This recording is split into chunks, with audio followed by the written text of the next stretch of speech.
Voor het eerst een spiekerdwarp in Jesterbjerm. En dat zullen ze weten ek, want het is volle drokker als de organisatie verwachten hier.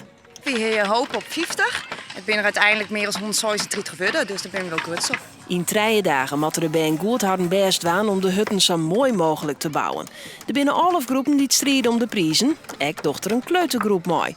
De roegbouwers gaan voor de eerste plak. Want de strijd kan het net lezen.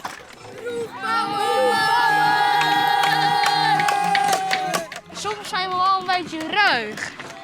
Bijvoorbeeld dan denken we niet om elkaar. Dan zit één te timmeren en dan zit ik ernaast te zagen bijvoorbeeld. Dus daarom hebben we het zo genoemd. Een concurrent is de familie Saagsma. Deze famkes wil het verschil maken maar de onklaaiing van de hut. Wij willen het een beetje gezellig hebben.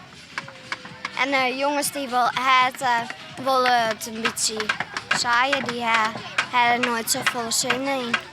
De roegbouwers stinken wat praktischer. Zo hebben ze een kapstok, een resthouthok en een morre voor het ark. Het giet te betieden molonta. We hebben ook een hek ervoor. Want omdat we hebben daar dat lint, dat is van de andere kant. En dan kunnen ze niet hout van ons stelen. Waar denkt dat alleen de jongens maar zeegje en timmerje kennen, die had het mis.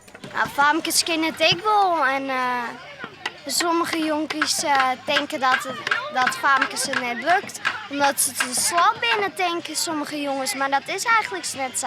Wij kennen ik wel wat.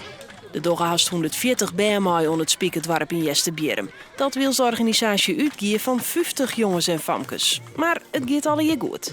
Dit is geweldig. Die band die botsen heel zo op elkaar. En het is een mooi moment om een heel zo band te ontmoeten en samen dingen te doen. De verbinding tussen de dorp is heel belangrijk. Dus dit is een heel mooi moment om die band toch al je bij elkaar te krijgen in de vakantie. En ja, als je dan 1 keer onder de gong binnen, smaakt het dat maar meer. Ja, was er nou letterlijk timmervrouw worden? Jawel. Ja, lijkt het niet wel leuk.